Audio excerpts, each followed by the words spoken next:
গত বছর বাংলাদেশের সর্বত্র ছড়িয়ে পড়েছিল ছাত্র ও জনতার আন্দোলন।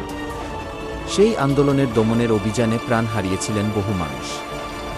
সম্প্রতি নির্বাসিত সাবেক প্রধানমন্ত্রী শেখ হাসিনা ৩টি আন্তর্জাতিক গণমাধ্যমে লিখিত সাক্ষাৎকার দিয়েছেন, যেখানে তিনি এসব ঘটনার দায় স্বীকার না করে নিজের অবস্থান ব্যাখ্যা করেছেন।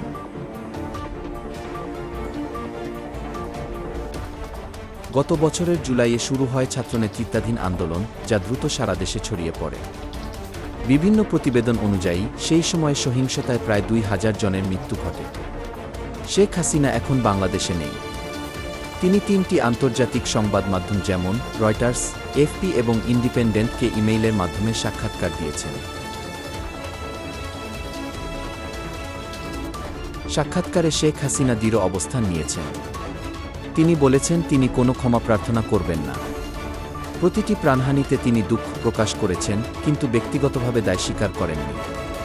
তিনি এই ঘটনাকে বলেছেন একটি সহিংস বিদ্রোহ এবং দায় দিয়েছেন নিরাপত্তা বাহিনীর শৃঙ্খলাভঙ্গের উপর। তার দাবি, সরকার থেকে হত্যার কোনো নির্দেশ দেওয়া হয়নি।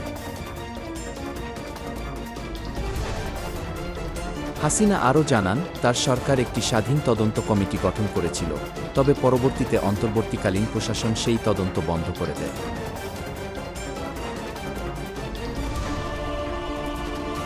বর্তমানে শেখ হাসিনা আন্তর্জাতিক অপরাধ ট্রাইব্যুনালে অভিযুক্ত আছেন। অভিযোগ, তিনি আন্দোলন দমনে হত্যার পরিকল্পনা করেছিলেন। তবে হাসিনা দাবি করেছেন ২,০০০ মৃত্যুর সংখ্যা অতিরঞ্জিত এবং রাজনৈতিক উদ্দেশ্যে ব্যবহার করা হচ্ছে। তিনি আরও বলেছেন, যদি তাকে মৃত্যুদণ্ড দেওয়া হয় তাতেও তিনি বিস্মিত হবেন না, কারণ তার মতে এটি একটি রাজনৈতিক প্রতিহিংসার বিচার।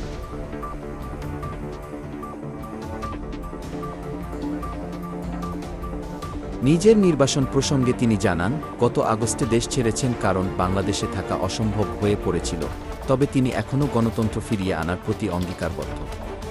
রাজনীতি প্রসঙ্গে শেখ হাসিনা বলেন, তার দল আওয়ামী লীগকে নির্বাচনে অংশগ্রহণের সুযোগ না দিলে দেশের অর্ধেকেরও বেশি মানুষ ভোট বর্জন করবে, যা নতুন অস্থিরতা ডেকে আনবে।